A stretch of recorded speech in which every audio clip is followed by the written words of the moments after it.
Hello everyone. There are two key areas of information in this bulletin. Firstly, I'm really excited to present the second house competition, Run, Walk and Cycle. Whilst I know many of you, our students, will get involved in Run, Walk and Cycle, I'm also hoping that all people in our school community, such as teachers, support staff and your parents, will also get involved. The second section is about South Africa's Rugby World Cup win in 1995. In her assembly last week, Mrs Witherwick talked about the Black Power salute by Tommy Smith and John Carlos at the '68 Olympics. I wanted to provide you with an example of when sport united the people of South Africa. Okay, first up, introducing the Run, Walk and Cycle house competition. For this house competition, you can either run, walk or cycle. Different points will be awarded for the distances you achieve. If you haven't already got an app for this activity, I would highly recommend using Strava.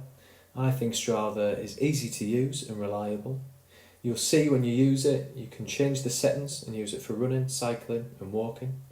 Interestingly, I only discovered this last week, you can enable a voiceover to update you on your time and distance per kilometre, which has really helped and prevented me from frequently looking at my phone whilst I run. Points will be awarded for sending us a screenshot of your performance. Please send this to our department email. If you are unable to send us a screenshot, please send us an email with details of your performance. In terms of points, it's 1 for 3k, 2 for 4k, 3 for 5k and 5 points for a run, walk or cycle above 5k. Ever since I did the Run 5, Donate 5 a couple of months ago, I've become hooked on running 5k. Again, and I say this regularly during the summer term, it's not about being the best, it's about improving on your personal best. The competition is all about the distance you achieve. Try to increase the distance each time you do it. I hope you also do what I do and try to always improve, whether it's a PB, segment PBs for a mile or a kilometre. It's not always about beating a time or distance. Doing the exercise, bettering your physical and mental well-being is the main achievement. Final important point, be safe. When I go out for my run, I always tell someone the route I'm doing, just in case I get injured or for other health and safety reasons. I nearly called someone the other week to pick me up due to a calf cramp. Fortunately, it eased and I was able to continue running. The leaderboard at the moment, leading the Lockdown House Competition series, is Ingleborough, followed by Whernside in second place and Pennygent are third. May the best virtual house win. Section 2. I am the master of my fate. I am the captain of my soul. Today, President Mandela takes office in Pretoria, balancing black aspirations with white fears. Remember this day, boys. This is a day our country went to the dogs. Brothers, sisters, this is the time to build our nation. All of the whites are cheering for South Africa. All of the blacks are cheering for England. How long before the World Cup? Don't get your hopes up. We're a damn disgrace. I've been invited to tea. Who? President. Tell me, Francois, how do we inspire ourselves to greatness when nothing less will do? How do we inspire everyone around us?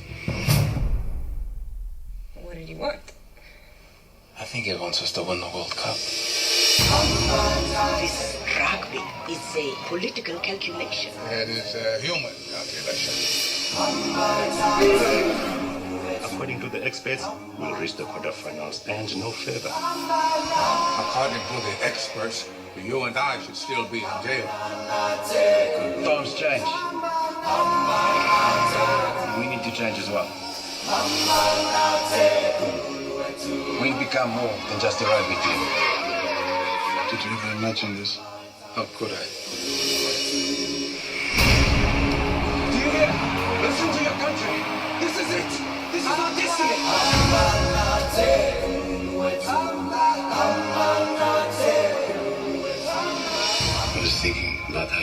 30 years in a thorny cell and come out ready to forgive the people who put you there.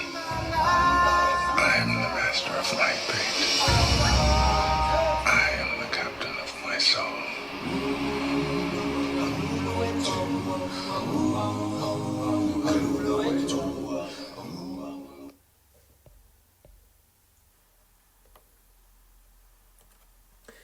Okay, second section. In light of recent events, I wanted to talk to you about South Africa's Rugby World Cup win in 1995. South Africa, a nation inspired and united by Nelson Mandela and the South Africa rugby team.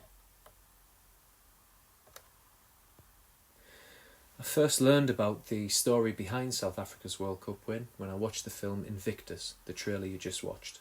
It's an excellent film. The film won many plaudits and I encourage you all to watch it. I would also recommend reading Knowing Mandela and Playing the Enemy by John Carlin. In the early 90s, South Africa was a country of conflict, division and fear on the brink of civil war. Nelson Mandela was elected President of South Africa in 1994 and he called upon South Africa to throw its support behind the nation's rugby team, the Springboks. It was considered a bold and ambitious move at the time. South Africa hosted the Rugby World Cup in 1995 and Mandela succeeded in uniting a divided nation. In South Africa, rugby was a symbol of deep racial division. For the white population, rugby represented a symbol of their pride and identity. In contrast, for the black population, rugby represented the apartheid. The apartheid was a political and social system in South Africa during the era of white minority rule. Under the system, the people of South Africa were divided by their race. The different races were also forced to live separately from each other, and there were laws in place to ensure that segregation was abided by.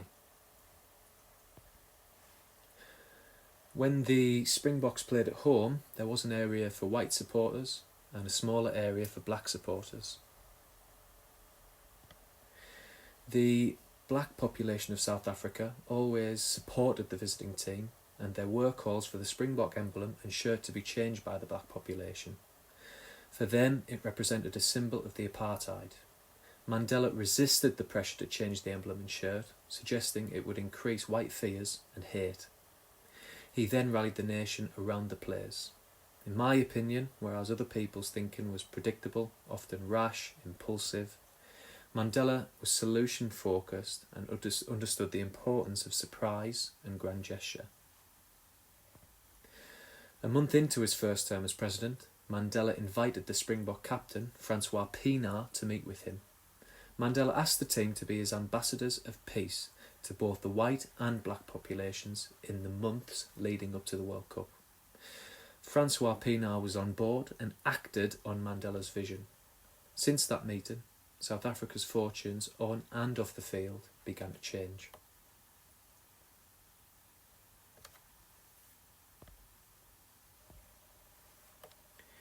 South Africa reached the World Cup final in 1995. The vast majority of people stood together, united in supporting the team. Mandela had succeeded in bringing two divided populations together peacefully. This is an iconic image of Mandela wearing the Springbok shirt at the final. Through his various actions like wearing the Springbok shirt and cap, Mandela continued to earn the trust, respect and backing of South Africa. People's inaccurate perceptions of Mandela had also changed. Throughout the tournament, South Africa was guided by a higher power, and they managed to beat some major rugby nations such as Australia, France and New Zealand. Although New Zealand were the overwhelming favourites to win the World Cup, South Africa prevailed, winning the game 15-12. South Africa went on to win the World Cup again last year, defeating England in the final, and became the second nation to win the World Cup 3 times. South Africa, like many nations, isn't a nation which is fixed. However, if it weren't for the actions of Nelson Mandela and the South Africa rugby team, what would South Africa look like now?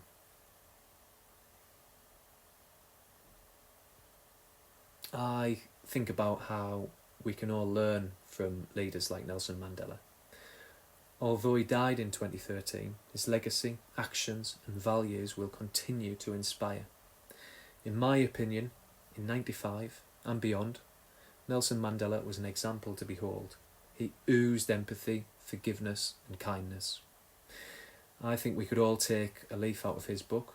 Be solution focused, be considerate, care for all, be humble, forgive and be kind. I think it's important to also acknowledge what sport is capable of achieving. 5 years after the World Cup final, Nelson Mandela said in a speech, "Sport has the power to change the world. It has the power to inspire.